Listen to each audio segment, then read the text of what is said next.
지금 이 순간에도 전 세계 어딘가에서 약 4천만 명이 자신의 몸을 팔아 생계를 유지하고 있습니다. 이를 매춘이라고 합니다. 4천만 명은 캐나다나 호주의 인구보다 많습니다. 마치 한 나라 전체 인구와 맞먹는 숫자죠. 물론 국기도 없고 여권도 없고 투표권도 없는 나라지만 말입니다. 이 사업은 연간 거의 800억 달러에 달하는 수익을 올립니다. 이는 많은 대기업의 매출액보다도 많은 액수입니다. 하지만 이 돈을 버는 것은 매춘 종사자가 아닙니다. 포주와 중간업자들이 거래액의 50에서 80%를 가져갑니다. 여성들은 푼돈만 받는 반면 그들의 몸은 주요 상품이 됩니다. 인신매매는 무기와 마약에 이어 세계에서 세 번째로 수익성이 높은 불법 사업입니다. 이 산업은 매년 성장하고 있으며 멈출 기미를 보이지 않습니다. 유엔에 따르면 매년 약 500만 명이 강제적인 포로가 됩니다. 그들 대부분은 원치 않는 여성과 어린이들입니다. 전 세계 인신매매의 62%는 아시아에서 20% 이상은 유럽에서 발생합니다. 이는 어느 한 국가의 문제가 아닙니다. 멈출 수 없는 전 세계적인 거대한 시스템입니다. 사람들은 어떻게 이런 함정에 빠지는 걸까요? 대부분은 의식적인 선택을 한 게 아닙니다. 어느 날 갑자기 좋은 일자리 제안을 받게 되죠. 전형적인 시나리오는 해외 일자리 공고입니다. 웨이트리스 모델 보모 같은 일자리죠. 항공권을 사주고 여권을 가져가 버리면 그녀는 여행 경비로 수천 달러의 빚을 지게 됩니다. 돌이킬 수 없게 되는 거죠. 또 다른 시나리오는 감정과 관련됩니다. 남자가 구애하고 선물을 주고 미래를 약속합니다. 그러다 딱 한 번만 해줘 나만을 위해서 라고 말하죠. 그 한 번의 만남이 평생의 일자리가 되어버립니다. 세 번째 함정은 마약입니다. 처음에는 공짜로 마약을 제공하다가 나중에는 마약값을 갚으라고 강요합니다. 마약 중독자는 다음 투약을 위해서라면 거의 모든 것에 동의할 것입니다.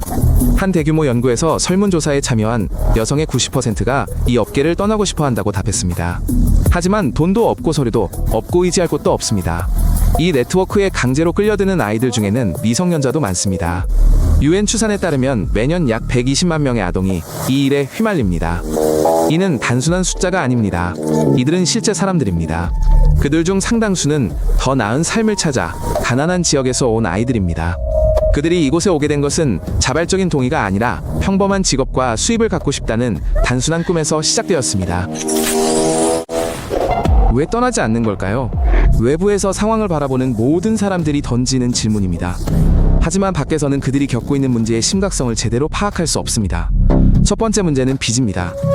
지붕시고 단전에 대한 빚을 져야 한다는 압박을 받습니다. 이 빚은 갚을 수 있는 속도보다 훨씬 빠르게 불어나고 끝이 없습니다. 두 번째 문제는 협박입니다. 가족, 자녀 그리고 자신에게 가해지는 위협입니다. 이 분야에 종사하는 여성의 70% 이상이 신체적 폭력을 경험했습니다. 어떤 여성들은 반복적으로 폭력을 당하기도 합니다. 세 번째 문제는 완전한 고립입니다. 휴대전화는 누군가의 통제하에 있고 모든 움직임이 감시당하며 사랑하는 사람들과의 연락이 끊깁니다. 이곳 너머의 삶이 있는지조차 알 수 없게 됩니다. 물리적인 제약이 없더라도 다른 삶의 방식을 알지 못합니다. 특별한 재능도 경험도 자신을 받아줄 사람이 있을지조차 확신할 수 없습니다. 이곳 또한 감옥과 같습니다. 어떤 여성들은 자녀를 통해 억압당합니다. 아이를 낳는 순간 아이는 인질로 전락합니다. 아이의 안전을 위협하는 것은 사람을 통제하는 가장 잔혹한 방법 중 하나입니다. 그곳에 강제 수용된 사람들의 63%는 정기적으로 폭력을 당했다고 말합니다. 한두 번이 아니라 조직적으로 말입니다.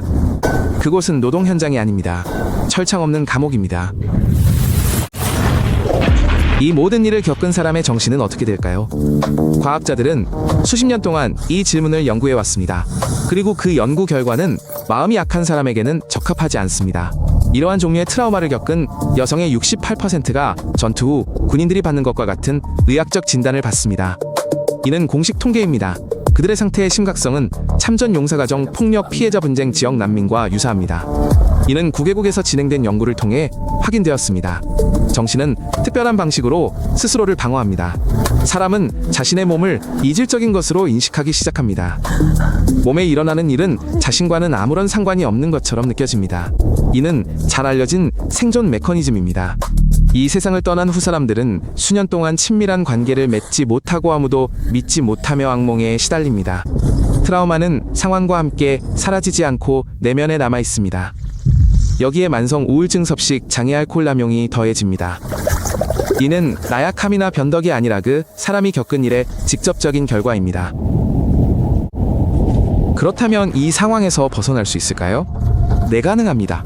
하지만 외부의 도움 없이는 거의 불가능합니다. 단순히 물리적으로 떠나는 것만이 문제가 아닙니다. 사람들과 대화하는 법 일자리를 찾는 법삶의 공백을 설명하는 법 등 모든 것을 처음부터 다시 배워야 합니다. 사회는 그런 사람들을 두 팔 벌려 환영하지 않습니다. 1999년 스웨덴은 판매자가 아닌 구매자를 처벌하는 법을 제정했습니다. 그 결과 스웨덴의 거리 인신매매는 급격히 감소했습니다. 네덜란드는 다른 길을 택하여 인신매매를 완전히 합법화했습니다.